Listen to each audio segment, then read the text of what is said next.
Faith and Power, the Ngô Đình Story, Part 1, Family and Early Life. Ngô Đình, born in 1901 in the Quang Binh province of central Vietnam, emerged as one of the most prominent figures in Vietnamese history during the mid-20th century. His life was profoundly shaped by his familial roots, religious upbringing, and the tumultuous socio-political landscape of Vietnam. Diem's lineage traces back to Phu Cam, a Catholic village neighboring the imperial city of Hue. This Catholic heritage, deeply rooted in Vietnam's history of missionary activity and religious conversions, profoundly influenced his identity, values, and political ideologies. The Ngô Đình family's early struggles. Diem's ancestors were among the earliest Vietnamese converts to Catholicism in the 17th century, a time when the faith was introduced by European missionaries. This decision to embrace Catholicism carried significant repercussions for generations of the Ngô family. During the reigns of emperors Minh Mang and Tu Duc in the 19th century, the family endured relentless persecution due to their religious beliefs. Minh Mang's policies sought to eradicate Christianity, viewing it as a foreign influence that threatened traditional Confucian values and the sovereignty of the Vietnamese state. One particularly harrowing event marked the Ngô family's history. In 1880, while Diem's father, Ngô Đình Ca, was studying in British Malaya, an anti-Catholic riot erupted, spearheaded by Buddhist monks. This violent upheaval almost annihilated the Ngô Đình clan. Reports reveal that over 100 family members were brutally killed, burned alive in a church as they sought refuge. Among the victims were Ca's own father, brothers, and sisters. This devastating incident left an indelible mark on the family, fostering a sense of resilience and determination to preserve their faith amidst adversity. Ngô Đình Ca, a visionary and reformer, Ngô Đình Ca, a devout Catholic and the patriarch of the family, embodied the ideals of education, faith, and reform. Educated in a Catholic school in British Malaya, Ca gained exposure to Western ideas, languages, and an appreciation for European-style curricula. Fluent in English and deeply influenced by his time abroad, Ca initially aspired to become a Roman Catholic priest. However, he ultimately chose a path of secular service, believing he could contribute more significantly to his country by working within the system of French colonial administration. Ca's career flourished under French rule, where he rose to prominence as a high-ranking Mandarin. He became the first headmaster of the National Academy in Hue, founded in 1896, and served as a counselor to Emperor Thanh Thai. Despite collaborating with the French colonial government, Ca harbored reformist ambitions. He believed that Vietnam could achieve independence only after profound political, social, and cultural transformations. This belief aligned him with intellectuals like Phan Chau Trinh, who advocated for modernization and institutional reform rather than outright rebellion. However, Ca's career took a dramatic turn in 1907 when Emperor Thanh Thai was ousted by the French for resisting their control. Disillusioned by the imperial court's inability to assert independence, Ca resigned from his positions, retreating to a life of farming in the countryside. This decision marked a turning point for the Ngô family, emphasizing self-reliance and steadfastness in the face of colonial oppression. Family life and upbringing. Ca's personal life was equally remarkable. After abandoning his priestly aspirations, he married and fathered 12 children with his second wife, Pham Thi Tan, following the death of his first wife, who left no heirs. Among his surviving children were 6 sons and 3 daughters, including notable figures like Ngô Đình Khoi, Ngô Đình Thuc, and of course, Ngô Đình Diem. The family's devout Catholicism permeated every aspect of their lives. Ca instilled discipline and faith in his children, ensuring they attended daily Mass and were well-versed in both Christian theology and Confucian classics. This dual education, blending Western and Eastern traditions, shaped Diem's intellectual foundation. Diem's childhood was characterized by a rigorous balance between academic pursuits and labor. He worked in the family's rice fields while attending the French Catholic Polarized school in Hue. Later, he joined a private school founded by his father, where he excelled in French, Latin, and classical Chinese. These early experiences underscored the value of hard work, education, and devotion to one's faith, principles that would define Diem's later life. Religious commitment and independence. At the age of 15, Diem briefly entered a seminary, inspired by his elder brother, Ngô Đình Diệm, who would later become Vietnam's highest-ranking Catholic bishop. Diem's decision to swear celibacy and his brief tenure in monastic life reflected his deep religious conviction. However, he soon found the disciplined life of the clergy incompatible with his fiercely independent nature. Historians like Mark Moyer suggest that Diem's personality, characterized by a strong sense of autonomy, clashed with the structured demands of the church. Similarly, his brother Thuc humorously remarked that the church was too worldly for Diem, highlighting the paradox of his spiritual aspirations and pragmatic disposition. A nation in conflict, Diem's early life unfolded against the backdrop of Vietnam's colonial struggles. The French colonization of Indochina profoundly influenced his worldview. While he inherited his father's antagonism toward the French, he also recognized the necessity of navigating colonial systems to effect meaningful change. This duality, resistance to oppression while working within existing structures, would become a hallmark of Diem's political strategy. As Vietnam grappled with the tension between tradition and modernity, colonial rule and nationalism, the Ngo family emerged as a microcosm of these broader dynamics. Diem's upbringing, steeped in religious devotion, academic rigor, and exposure to both Vietnamese and Western ideals, prepared him for a life of public service and leadership. His journey from the rice fields of Quang Binh to the political corridors of Saigon was only beginning. Part 2, Early Education and Formation of Ideals. Ngô Đình Diem's formative years, marked by rigorous education and a strict religious upbringing, laid the foundation for his unique blend of ideologies. His intellectual journey through traditional Vietnamese Confucian teachings, Catholic theology, and Western liberal thought gave him a multifaceted perspective. These influences shaped his lifelong ambitions to reform and modernize Vietnam while preserving its cultural and spiritual identity. Educational beginnings. Diem's education began at the French Catholic Pèlerin School in Hue, where he was introduced to Western literature, science, and philosophy. His time at Pèlerin provided a stark contrast to the Confucian tutelage he received at home. Under his father's guidance, Diem mastered classical Chinese texts, which emphasized virtues like filial piety, loyalty, and moral governance. This dual education system reflected the cultural dichotomy of Vietnam during the colonial era, where traditional values clashed with Western influences. Excelling in his studies, Diem demonstrated an aptitude for languages, particularly French and Latin, which allowed him access to a wealth of Catholic and Western philosophical literature. These skills also equipped him to navigate the French-dominated administrative systems later in his career. His exposure to diverse intellectual traditions fostered a critical mind, making him both a product of colonial education and a critic of its underlying intentions. A brief foray into the priesthood. At 15, Diem entered a seminary inspired by his elder brother Ngô Đình Diệm, who had chosen the clerical path. This decision was not uncommon in Catholic families, especially those as devout as the Ngo clan. However, Diem's experience in the seminary was short-lived. The rigorous monastic lifestyle conflicted with his independent and assertive personality. He quickly realized that his calling lay outside the church's hierarchical structure. Although Diem left the seminary, he remained deeply influenced by Catholic teachings. He took a vow of celibacy, a commitment he upheld throughout his life, as a testament to his devotion to God and his mission. His departure from the seminary did not diminish his faith. Instead, it channeled his religious zeal into a broader vision of political and social reform. Encountering the French colonial system, upon completing his secondary education at the prestigious Lycée Quoc Hoc in Hue, Diem faced a pivotal decision.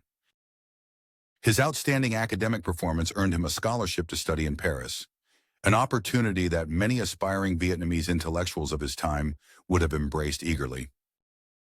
However, Diem declined the offer, signaling his resistance to French cultural hegemony. Instead, he chose to remain in Vietnam and enrolled in the School of Public Administration and Law in Hanoi, a French institution designed to train young Vietnamese for colonial administrative roles. At this school, Diem further honed his understanding of governance, law, and administration. He also encountered firsthand the contradictions of French colonial rule, which espoused ideals of liberty and equality while maintaining an oppressive system in Vietnam. These experiences deepened Diem's disdain for colonialism and fueled his resolve to advocate for Vietnamese autonomy. The impact of personal relationships. During his time in Hanoi, Diem experienced the only romantic relationship of his life. He fell in love with the daughter of one of his teachers, a relationship that offered a glimpse into his emotional depth. However, when his love interest chose to enter a convent, dedicating her life to God, Diem respected her decision. Heartbroken but resolute, he committed himself entirely to his faith in his vision for Vietnam. This episode reinforced his celibacy and the sense of personal sacrifice that would characterize his later life. Christian piety and Confucian ethics. Historians have noted that Diem's worldview was a synthesis of Christian piety and Confucian ethics. His religious devotion was evident not only in his personal practices, but also in his public persona. He frequently quoted the Bible and classical Chinese texts in his speeches, drawing parallels between spiritual and political leadership. Diem's belief in moral governance was rooted in the Confucian concept of the mandate of heaven, which emphasized the ruler's duty to act in the best interests of the people. This dual framework of values guided Diem's early career and later informed his policies as a leader.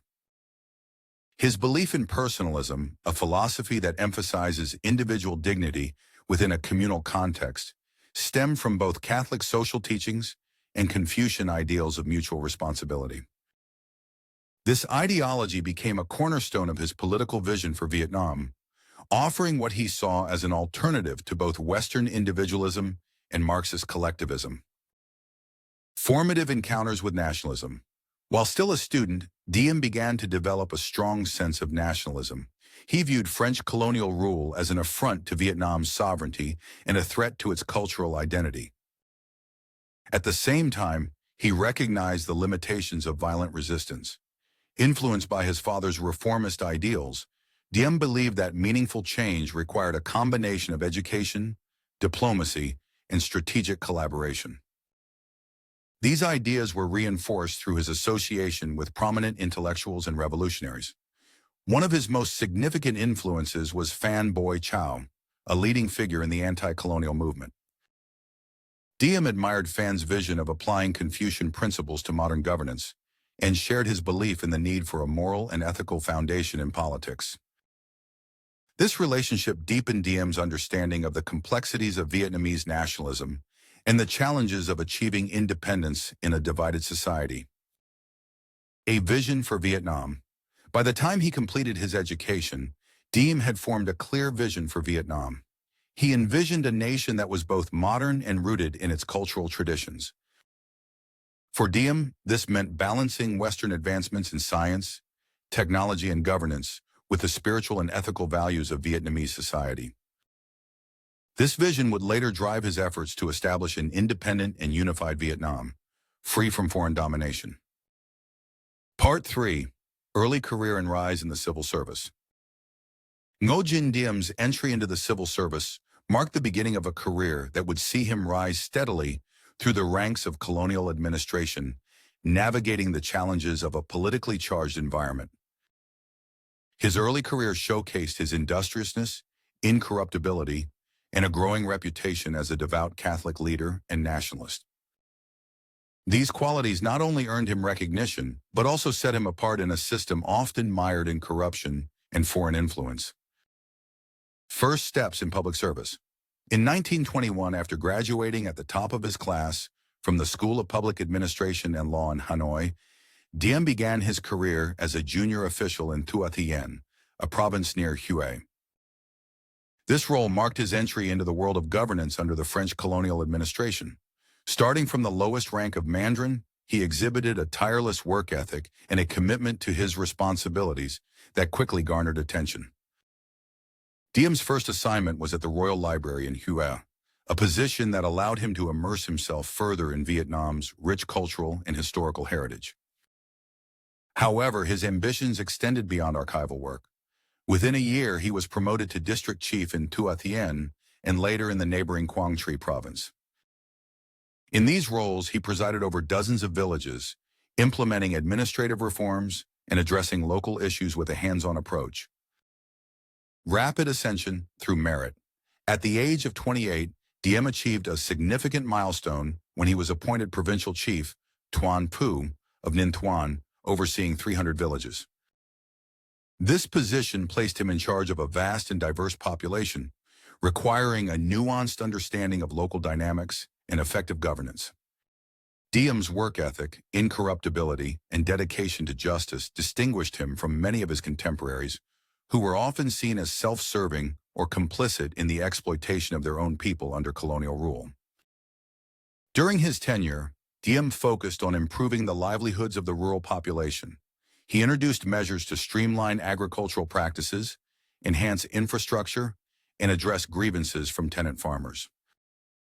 His efforts to improve public administration won him the respect of local communities, many of whom viewed him as a rare figure of integrity in a system dominated by colonial interests. Catholic nationalism and political vision. Diem's rise in the civil service was closely linked to his identity as a Catholic and a nationalist.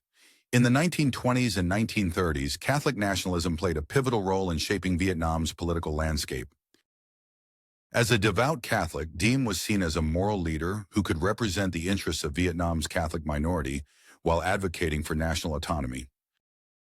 This dual identity made him a compelling figure in a society grappling with the complexities of colonialism, religion, and modernization. His ascent was further facilitated by his family connections.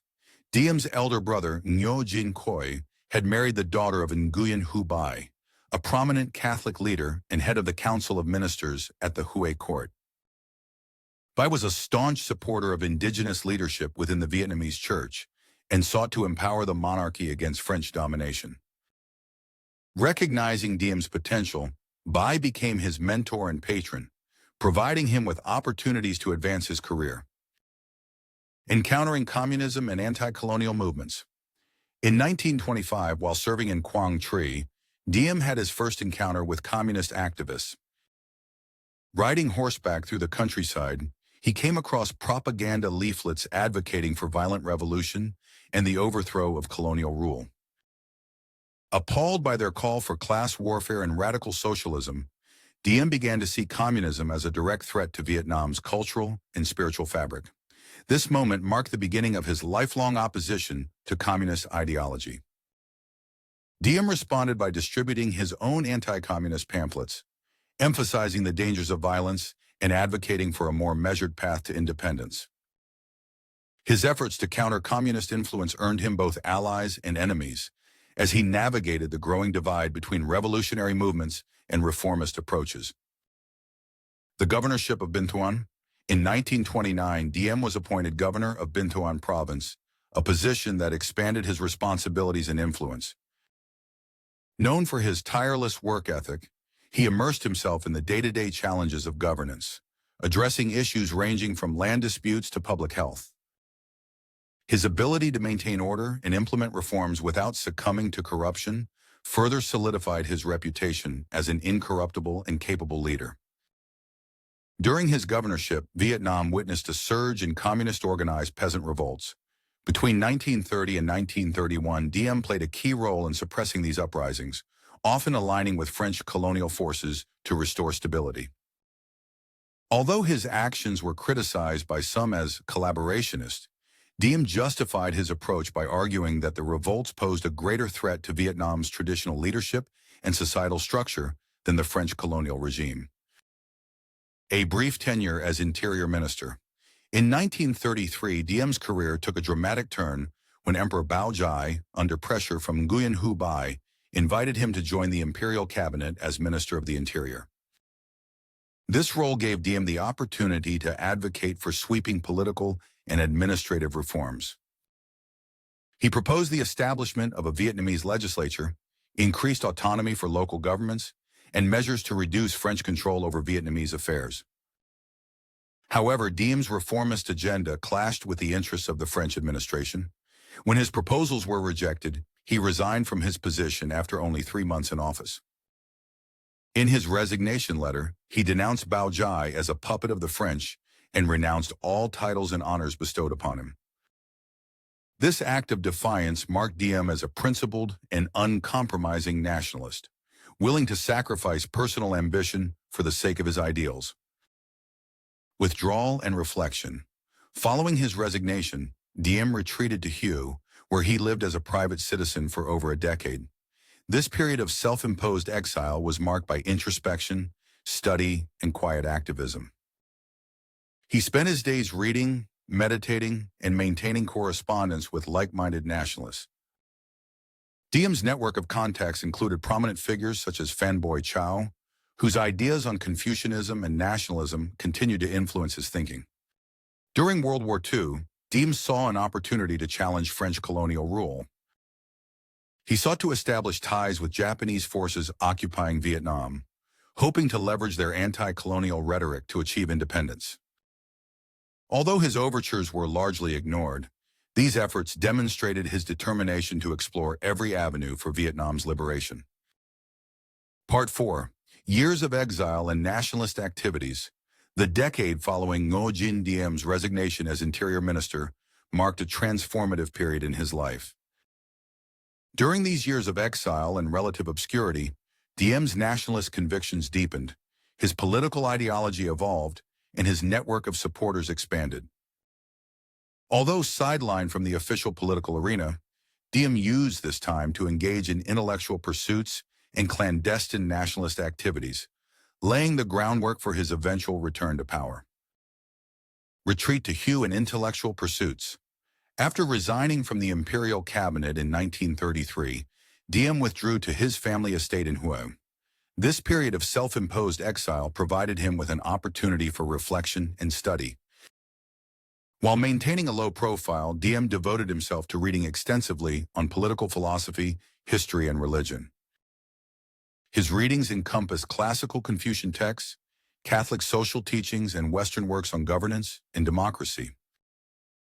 This intellectual synthesis further shaped his vision of a modern Vietnam rooted in both traditional values and reformist ideals. Diem's daily routine revolved around religious devotion and intellectual engagement. He attended Mass regularly, meditated, and corresponded with other nationalists and reformers. Gardening, hunting, and amateur photography offered him moments of solitude, but his mind remained fixed on Vietnam's future. He believed that meaningful change required a moral and ethical foundation, and he saw himself as a potential leader who could guide his nation through a period of transformation. Building a nationalist network.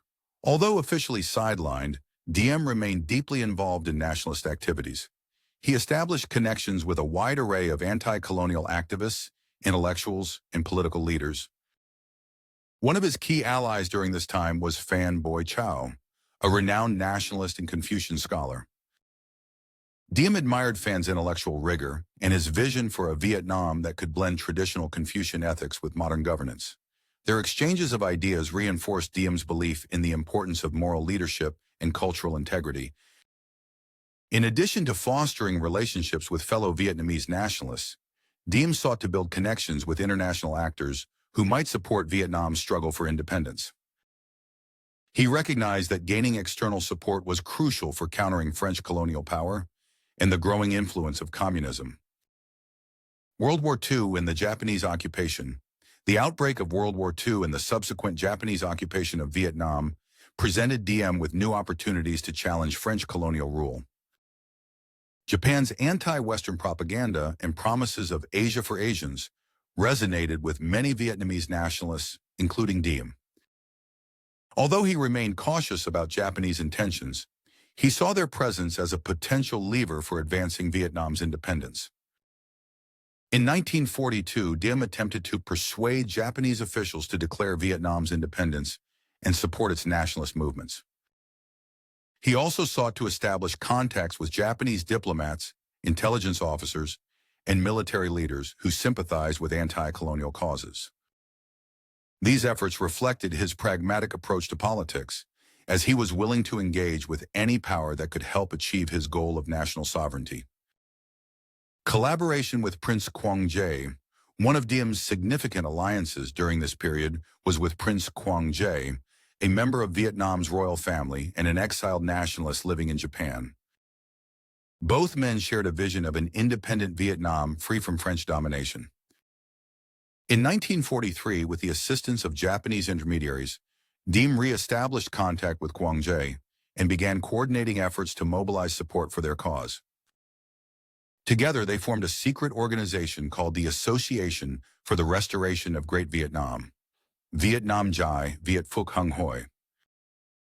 This group, dominated by Diem's Catholic allies in Hue, sought to unite non-communist nationalists under a common banner.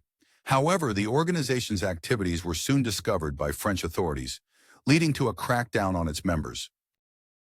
Diem himself narrowly avoided arrest by seeking refuge under Japanese military protection in Saigon. Attempts to join the Vietnamese government. In 1945, following Japan's coup against the French colonial administration, a puppet government known as the Empire of Vietnam was established under Emperor Bảo Đại. The Japanese offered Diem the position of prime minister in this government, recognizing his nationalist credentials and administrative experience. Initially, Diem declined the offer, wary of serving in a regime that lacked true independence. However, he later reconsidered and attempted to reverse his decision, only to find that the position had already been given to Tran Trong Kim. This episode underscored Diem's ambivalence about working within compromised systems. While he was eager to play a role in shaping Vietnam's future, he was unwilling to compromise his principles or lend legitimacy to regimes he viewed as illegitimate. Clash with the Viet Minh. The end of World War II brought new challenges for Diem as Ho Chi Minh and the communist-led Viet Minh rose to prominence. In September 1945, Ho declared the establishment of the Democratic Republic of Vietnam in the northern half of the country. Diem, a staunch anti-communist, saw the Viet Minh as a dangerous force that threatened Vietnam's cultural and spiritual foundations. On his way to Hue to dissuade Emperor Bảo Đại from joining the Viet Minh, Diem was intercepted and detained by communist forces.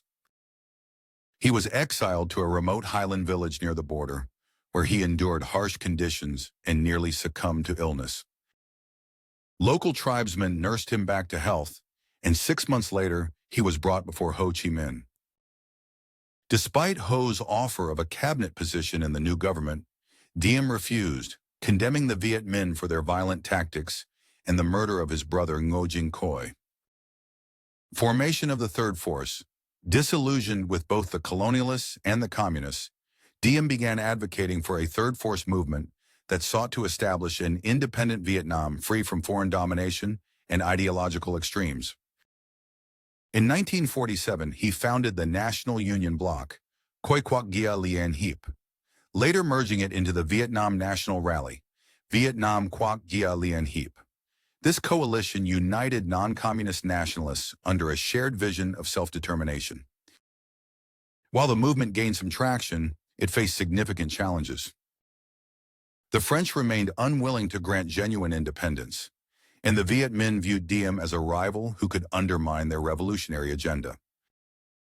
In 1950, the Viet Minh sentenced Diem to death in absentia, and an assassination attempt forced him to flee the country. The influence of personalism. During his exile, Diem's political ideology continued to evolve. He became increasingly influenced by the philosophy of personalism, which emphasized individual dignity and social responsibility within a communal framework. Introduced to him by his brother Ngo Dinh Hu, personalism resonated with Diem's Catholic and Confucian values. He saw it as a third way between Western individualism and Marxist collectivism, offering a moral foundation for Vietnam's political and social renewal. Part 5. Years abroad and international lobbying. In Ngo Dinh Diem's exile from Vietnam marked a period of extensive travel, networking, and strategic efforts to garner international support for his vision of an independent, non-communist Vietnam. From 1950 to 1954, Diem traversed the globe, meeting influential figures, studying political systems, and formulating his strategy for national leadership. This phase of his life was pivotal in transforming him from a sideline nationalist to a candidate for Vietnam's premiership. Departure from Vietnam. In 1950, with his political position in Vietnam becoming increasingly untenable, Diem decided to leave the country. The Viet Minh had sentenced him to death in absentia, and the French, unwilling to tolerate his calls for Vietnamese autonomy, refused to protect him. Recognizing the need to find allies abroad, Diem applied for permission to travel to Rome to participate in the Holy Year celebrations at the Vatican. With his elder brother, Bishop Ngo Dinh Thuc, he left Vietnam and began a journey that would shape his international profile. Before heading to Europe, Diem stopped in Japan, where he reconnected with Prince Kwangjae, his longtime ally in the nationalist movement. Together, they discussed strategies for Vietnam's future, but their plans were complicated by Japan's recent defeat in World War II and its diminished influence in Asia. Lobbying in the United States, Diem's journey then took him to the United States, a rising global power and a key player in the unfolding Cold War. He sought to convince American officials that he was the ideal leader to counter communist expansion in Southeast Asia. With the help of Wesley Fishel, a political science professor at the University of California who worked with the CIA, Diem gained access to influential circles in Washington, D.C. Diem's meetings with American politicians, academics, and journalists were a mixed success. While some, like Supreme Court Justice William O. Douglas and Representative Mike Mansfield, were impressed by his anti-communist convictions and vision for Vietnam, others viewed him as too religious and rigid for the predominantly Buddhist population of Vietnam. Nevertheless, Diem's persistence left a lasting impression on figures such as John F. Kennedy, then a young congressman who saw him as a potential bulwark against communism in the region. Consultancy at Michigan State University. Through Fishel's connections, Diem was appointed as a consultant to Michigan State University's Government Research Bureau. The university was involved in administering U.S. government-sponsored assistance programs for Cold War allies, and Diem used this position to deepen his understanding of modern governance and nation-building. He collaborated on projects that would later inform his policies in South Vietnam, particularly in areas like public administration and rural development. Diem's time at Michigan State allowed him to refine his personalist philosophy, emphasizing the role of moral governance and community-centric development. He envisioned a Vietnam where individual dignity was respected but subordinated to the collective good, a principle he believed could counter both Western individualism and Marxist collectivism. European connections. From the United States, Diem traveled to Europe, where he met with leaders of the Catholic Church, including Pope Pius XIV. His audience with the Pope reinforced his standing as a devout Catholic leader and helped solidify his support among influential Catholic networks. Diem also lobbied French and Vietnamese officials in Paris, though his relationship with France remained fraught due to his staunch opposition to colonial rule. In Paris, Diem sent messages to Emperor Bảo Đại, indicating his willingness to serve as Prime Minister of the state of Vietnam. However, Bảo Đại, distrustful of Diem's independence and reformist tendencies, refused to meet him. Undeterred, Diem continued to advocate for his vision of a sovereign Vietnam, free from both colonial control and communist influence. Strengthening alliances in Asia, recognizing the importance of regional alliances, Diem also cultivated relationships with leaders in Asia. He established diplomatic ties with officials in South Korea, Taiwan, the Philippines, and Thailand, all of whom shared his anti-communist stance. These relationships would later prove invaluable as Diem sought to position South Vietnam as a key player in the Southeast Asian bloc against communist expansion. Challenges in winning broad support. Despite his efforts, Diem struggled to win universal support. Many American officials doubted his ability to govern a predominantly Buddhist country, given his strong Catholic identity. Others viewed him as too idealistic and uncompromising to navigate the complexities of Vietnamese politics. Even so, Diem's unwavering commitment to independence and anti-communism earned him the respect of key figures, laying the groundwork for his eventual rise to power. Return to Vietnam. By 1954, the geopolitical landscape in Vietnam had shifted dramatically. The French defeat at Dien Bien Phu and the Geneva Accords, which temporarily divided Vietnam at the 17th parallel, created a power vacuum in the South. Non-communist nationalists began searching for a leader who could unite the country and counter the Viet Minh's growing influence. Emperor Bảo Đại, facing pressure from both domestic factions and international actors, extended an offer to Diem to become prime minister. This marked a turning point in Diem's political career. After years of exile and preparation, he returned to Vietnam on June 25, 1954, arriving at Tan Son Nhut Airport in Saigon. On July 7, 1954, he formally assumed the role of prime minister, tasked with leading South Vietnam during one of the most turbulent periods in its history. Part 5. Years abroad and international lobbying. Ngô Đình Diem's exile from Vietnam marked a period of extensive travel, networking, and strategic efforts to garner international support for his vision of an independent, non-communist Vietnam. From 1950 to 1954, Diem traversed the globe, meeting influential figures, studying political systems, and formulating his strategy for national leadership. This phase of his life was pivotal in transforming him from a sideline nationalist to a candidate for Vietnam's premiership. Departure from Vietnam. In 1950, with his political position in Vietnam becoming increasingly untenable, Diem decided to leave the country. The Viet Minh had sentenced him to death in absentia, and the French, unwilling to tolerate his calls for Vietnamese autonomy, refused to protect him. Recognizing the need to find allies abroad, Diem applied for permission to travel to Rome to participate in the Holy Year celebrations at the Vatican. With his elder brother, Bishop Ngô Đình Diệm, he left Vietnam and began a journey that would shape his international profile. Before heading to Europe, Diem stopped in Japan, where he reconnected with Prince Quang Jae, his longtime ally in the nationalist movement. Together, they discussed strategies for Vietnam's future, but their plans were complicated by Japan's recent defeat in World War II and its diminished influence in Asia. Lobbying in the United States, Diem's journey then took him to the United States, a rising global power and a key player in the unfolding Cold War. He sought to convince American officials that he was the ideal leader to counter communist expansion in Southeast Asia. With the help of Wesley Fishel, a political science professor at the University of California who worked with the CIA, Diem gained access to influential circles in Washington, D.C. Diem's meetings with American politicians, academics, and journalists were a mixed success.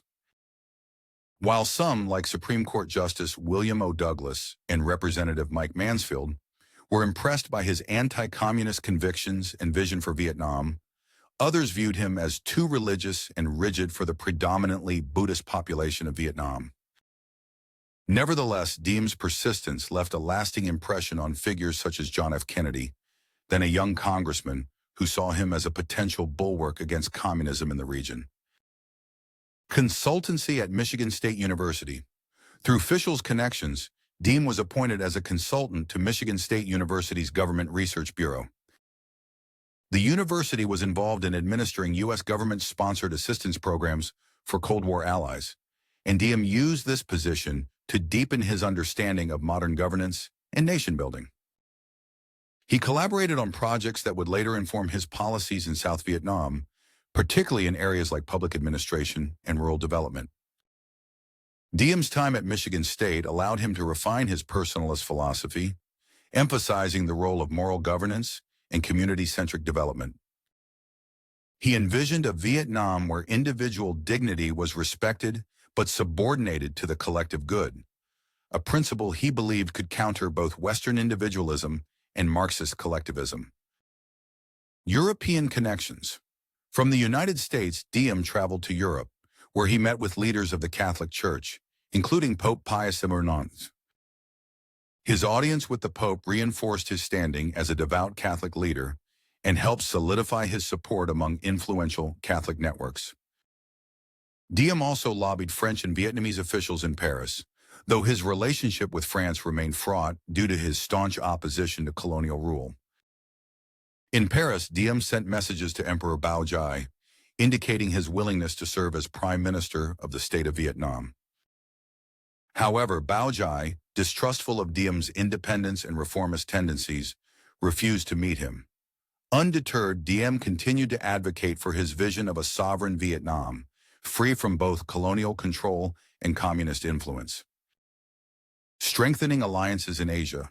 Recognizing the importance of regional alliances, Diem also cultivated relationships with leaders in Asia.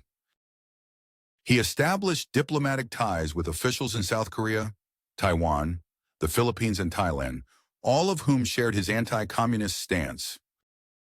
These relationships would later prove invaluable, as Diem sought to position South Vietnam as a key player in the Southeast Asian bloc against communist expansion. Challenges in winning broad support. Despite his efforts, Diem struggled to win universal support. Many American officials doubted his ability to govern a predominantly Buddhist country, given his strong Catholic identity. Others viewed him as too idealistic and uncompromising to navigate the complexities of Vietnamese politics. Even so, Diem's unwavering commitment to independence and anti-communism earned him the respect of key figures, laying the groundwork for his eventual rise to power. Return to Vietnam. By 1954, the geopolitical landscape in Vietnam had shifted dramatically. The French defeat at Dien Bien Phu and the Geneva Accords, which temporarily divided Vietnam at the 17th parallel, created a power vacuum in the South. Non-communist nationalists began searching for a leader who could unite the country and counter the Viet Minh's growing influence. Emperor Bảo Đại, facing pressure from both domestic factions and international actors, extended an offer to Diem to become prime minister. This marked a turning point in Diem's political career. After years of exile and preparation, he returned to Vietnam on June 25, 1954, arriving at Tan Son Nhut Airport in Saigon. On July 7, 1954, he formally assumed the role of prime minister, tasked with leading South Vietnam during one of the most turbulent periods in its history. Part 6. Consolidation of power in South Vietnam. Upon returning to Vietnam in 1954 as Prime Minister of the state of Vietnam, Ngô Đình Diệm faced a nation in chaos. The Geneva Accords had divided the country at the 17th parallel, with the Communist Democratic Republic of Vietnam controlling the north and the French-backed state of Vietnam overseeing the south. The division, coupled with the departure of French forces, left South Vietnam vulnerable to internal divisions, sectarian strife, and communist infiltration. Despite these challenges, Diem embarked on a determined campaign to consolidate power, establish order, and transform South Vietnam into a bastion of anti-communism. The challenges of leadership. Diem's initial days as prime minister were fraught with obstacles. His authority was weak, as key military and administrative positions were still controlled by French officials or local power brokers loyal to various factions. The National Army of Vietnam, led by General Nguyen Van Hinh, a Francophile, posed a direct threat to Diem's leadership. Hinh openly expressed disdain for Diem, advocating for a strong and popular leader who could secure South Vietnam's future. In addition to the military challenge, South Vietnam faced the fragmentation of authority among three major groups. The Hoa Hao and Chao Jai religious sects, each with private armies, and the Binh Su Yen, an organized crime syndicate controlling the national police and significant parts of Saigon. Together, these factions wielded considerable influence, controlling roughly one-third of South Vietnam's territory and population. Diem's government had to contend with their demands for cabinet positions and autonomy over their respective regions. Adding to the turmoil was the influx of nearly 1 million refugees from the communist north, many of whom were Catholics fleeing persecution. These refugees not only strained the South's resources, but also presented an opportunity for Diem to strengthen his political base, as they were staunchly anti-communist and sympathetic to his leadership. Securing military control. Diem's first major challenge was to gain control of the military, which was essential for consolidating his power. In the summer of 1954, General Nguyen Van Hinh launched public attacks on Diem, accusing him of incompetence and threatening to stage a coup. Diem, with support from his American backers, outmaneuvered Hin by appealing to the officers loyal to South Vietnam's cause. Under pressure from both Diem and the United States, Hin resigned and fled to Paris, allowing Diem to install military leaders who supported his vision for a unified and independent South Vietnam. The removal of Hin marked a turning point in Diem's leadership.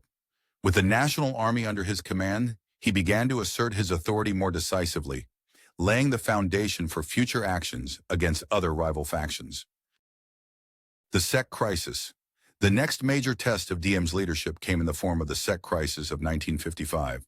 The Hoa Hao and Cao Jai sects, along with the Binh Xuyen, resisted Diem's centralization efforts, fearing the loss of their power and autonomy.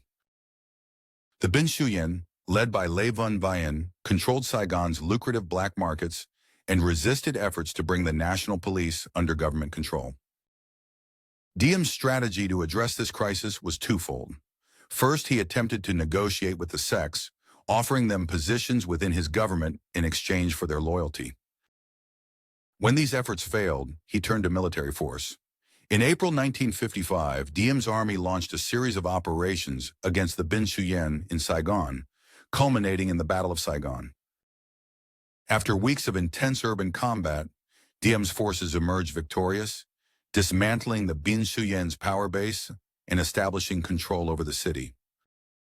Following his success in Saigon, Diem turned his attention to the Hoa Hao and Cao Jai. Using a combination of military pressure and political incentives, he neutralized their private armies and integrated their territories into the central administration. By the end of 1955, Diem had effectively subdued his non-communist rivals, consolidating his authority over South Vietnam. Refugee resettlement and political base. The migration of nearly 1 million northern refugees to South Vietnam posed both a challenge and an opportunity for Diem. The influx strained the country's resources, requiring urgent measures to provide food, shelter, and employment for the displaced population. Diem's government implemented an ambitious resettlement program, relocating refugees to fertile, underpopulated areas in the Mekong Delta. These efforts included the construction of housing, the distribution of farming tools, and the development of irrigation systems. The refugee resettlement program not only alleviated immediate humanitarian concerns, but also strengthened Diem's political base. The predominantly Catholic refugees were deeply loyal to him, viewing him as a protector of their faith and an alternative to communist persecution. This demographic became a core constituency for Diem, bolstering his support in rural areas and reinforcing his image as a defender of traditional values. Formation of the Republic of Vietnam.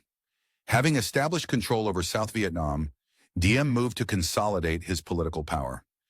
In October 1955, a referendum was held to determine whether Diem or Emperor Bao Jai would lead the country. Using his brother Ngo Dinh Hu and the Can Lao Party to orchestrate a propaganda campaign, Diem presented himself as the only viable leader capable of resisting communism and guiding South Vietnam toward independence. The referendum results were overwhelmingly in Diem's favor, with 98.2% of votes allegedly supporting his leadership. While the results were widely regarded as fraudulent, more votes were cast than there were registered voters in some districts, they nonetheless legitimized Diem's authority. On October 26, 1955, Diem formally proclaimed the establishment of the Republic of Vietnam, with himself as its first president. Consolidating power and reforming governance. As president, Diem worked to centralize authority and create a strong, unified government. He abolished the colonial-era provincial administration system and replaced it with a more streamlined structure that reported directly to the central government. He also implemented measures to reduce corruption and improve the efficiency of public administration, although these efforts were often undermined by the influence of his family and close associates.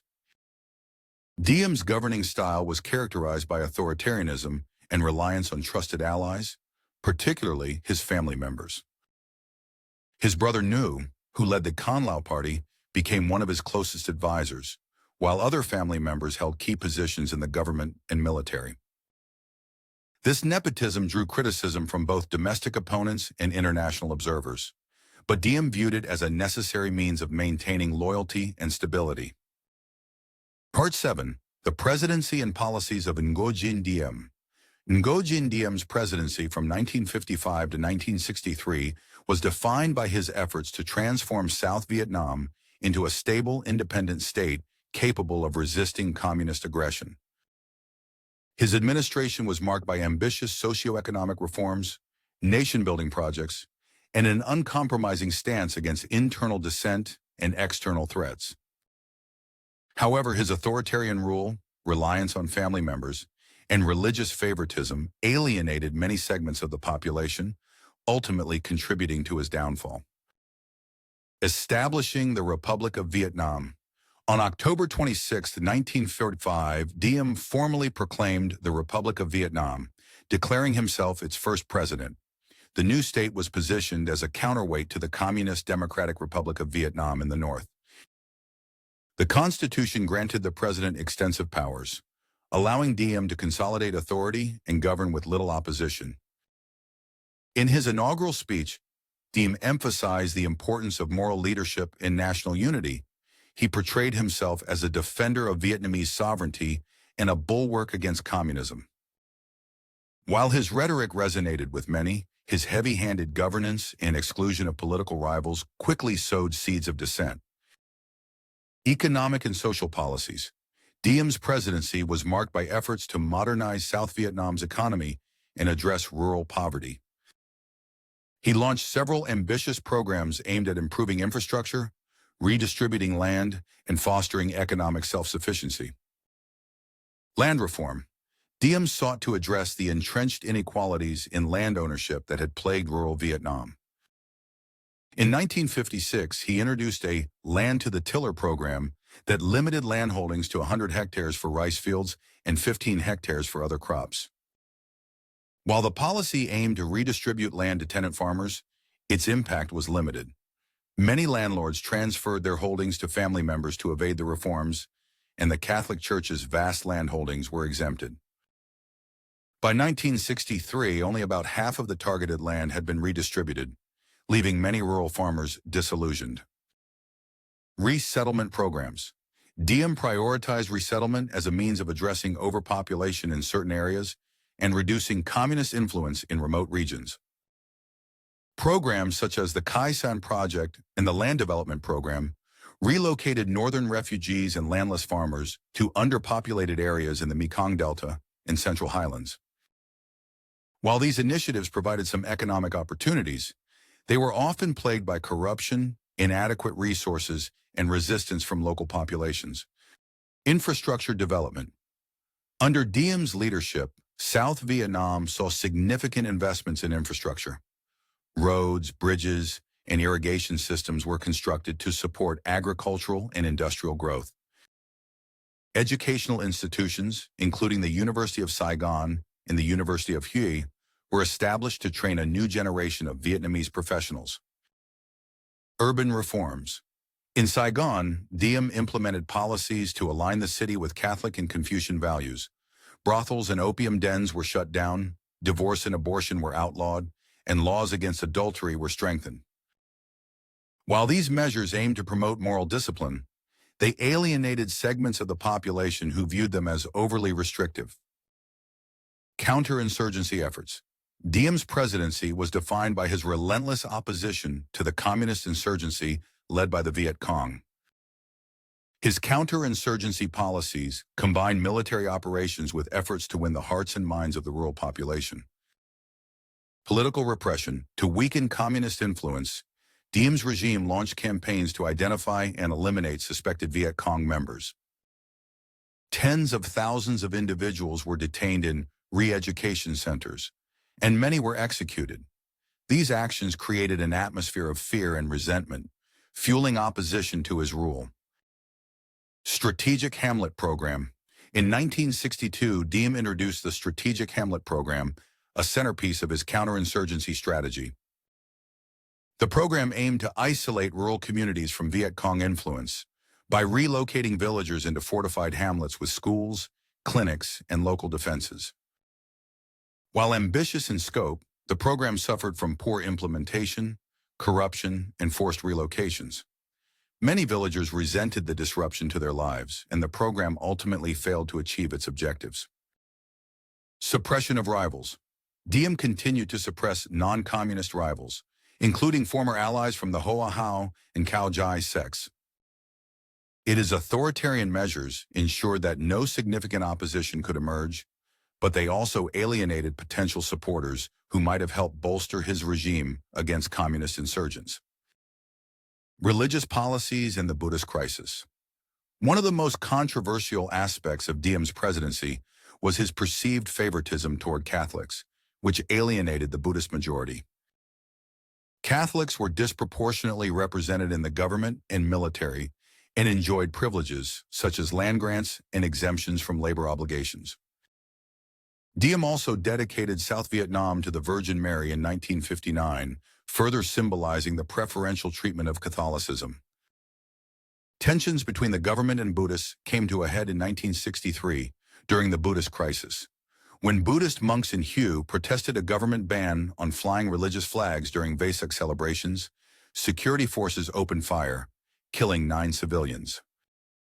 The incident sparked widespread protests and international condemnation.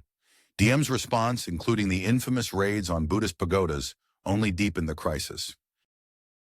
The self-immolation of Thich Quang Duc, a Buddhist monk in Saigon in June 1963, became an iconic symbol of resistance to Diem's regime. The image of the burning monk, widely circulated in global media, tarnished Diem's reputation and eroded American support for his government. International relations. Diem's foreign policy was shaped by the Cold War dynamics of the 1950s and 1960s. While he sought to maintain South Vietnam's independence, his reliance on American aid made his government increasingly dependent on U.S. support. Relations with the United States. Diem's anti-communist stance initially won him strong backing from the United States. American advisors provided military and economic assistance, viewing South Vietnam as a critical front in the fight against communism. However, as Diem's authoritarianism and mismanagement of the Buddhist crisis became apparent, U.S. officials grew frustrated. By 1963, the Kennedy administration was openly discussing the need for a change in leadership. Regional alliances. Diem cultivated ties with other anti-communist states in Asia, including South Korea, Taiwan, and the Philippines. These alliances strengthened South Vietnam's position within the regional bloc, opposing communist expansion. Tensions with France. Diem's relationship with France remained strained, as he viewed French colonialism as a betrayal of Vietnamese sovereignty. He resisted French influence in South Vietnam, favoring American support instead. The collapse of Diem's regime. By late 1963, Diem's inability to address growing dissent and his reliance on repressive measures had alienated key segments of South Vietnamese society, including Buddhists, students, and urban intellectuals. The United States, frustrated with his refusal to reform, began covertly supporting efforts to overthrow him. On November 1st, 1963, a coup led by ARVN generals toppled Diem's government. He and his brother, Ngô Đình Diệm, were captured and assassinated the following day, ending his 9-year rule. Diem's death marked a turning point in South Vietnam's history, plunging the nation into political instability that would persist until the fall of Saigon in 1975. Part 8. Legacy and Historical Interpretation. Ngô Đình Diem's leadership left an indelible mark on Vietnamese history, his legacy characterized by stark contrasts and contentious debates. On one hand, he is remembered for his efforts to establish a unified and sovereign South Vietnam amid the chaos of post-colonial transition and communist insurgency. On the other, his authoritarian rule, perceived religious favoritism, and inability to adapt to shifting social and political currents have cast a long shadow over his accomplishments. Achievements during his presidency, nation building. Diem's most significant contribution was the stabilization of South Vietnam during its formative years. From 1954 to 1963, he consolidated power, dismantled rival factions, and laid the foundation for a centralized government. His focus on infrastructure, education, and economic development helped modernize parts of South Vietnam, fostering a sense of national identity distinct from the communist North. Countering communism. As a staunch anti-communist, Diem positioned South Vietnam as a key player in the global Cold War struggle.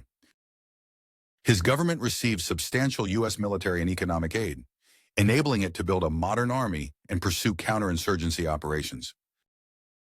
The Strategic Hamlet program, despite its ultimate failure, demonstrated Diem's commitment to combating communist influence in rural areas. Educational reforms. Diem expanded access to education, establishing universities, technical schools, and vocational training centers.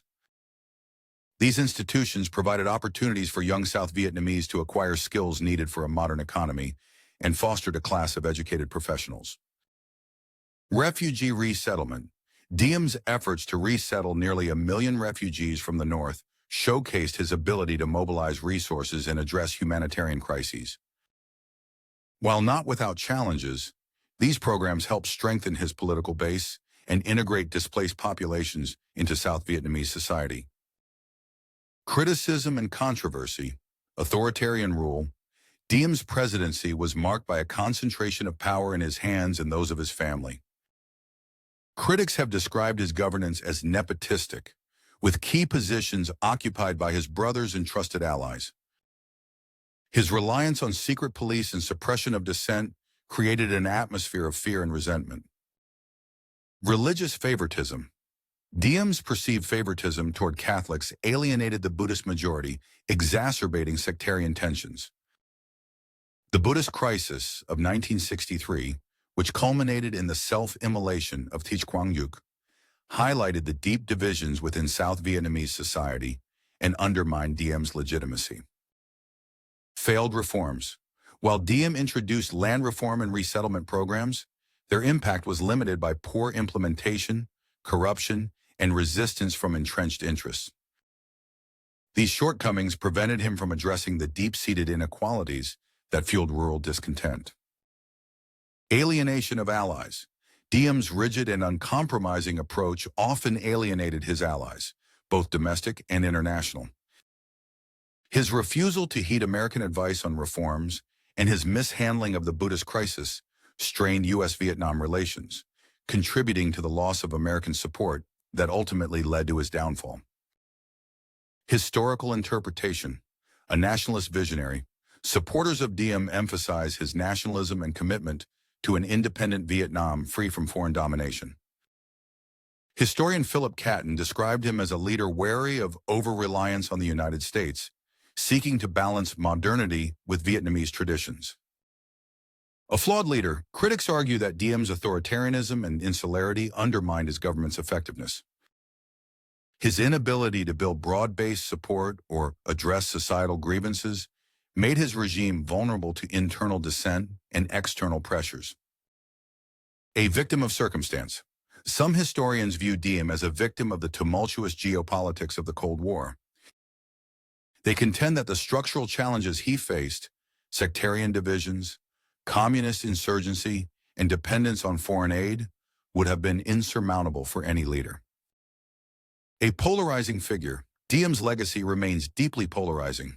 In Vietnam, he is alternately seen as a nationalist hero who resisted communism and a symbol of the country's troubled past. In the West, he is often remembered as a controversial ally in the U.S.'s fight against communism. Impact on post-Diem South Vietnam. Diem's assassination on November 2, 1963 marked the end of the First Republic of Vietnam and ushered in a period of political instability. The succession of military coups and weak civilian governments that followed highlighted the challenges of governing South Vietnam without a unifying figure. Diem's death also emboldened the communist insurgency, which capitalized on the fragmentation of the South Vietnamese state. Conclusion. Ngô Đình Diem's presidency represents a pivotal chapter in Vietnam's modern history. His vision for a unified and independent South Vietnam, grounded in personalism and moral governance, offered an alternative to both colonialism and communism. However, his authoritarian methods, inability to bridge societal divides, and resistance to reform ultimately undermined his leadership. Diem's legacy is a testament to the complexities of nation building in a divided and turbulent world.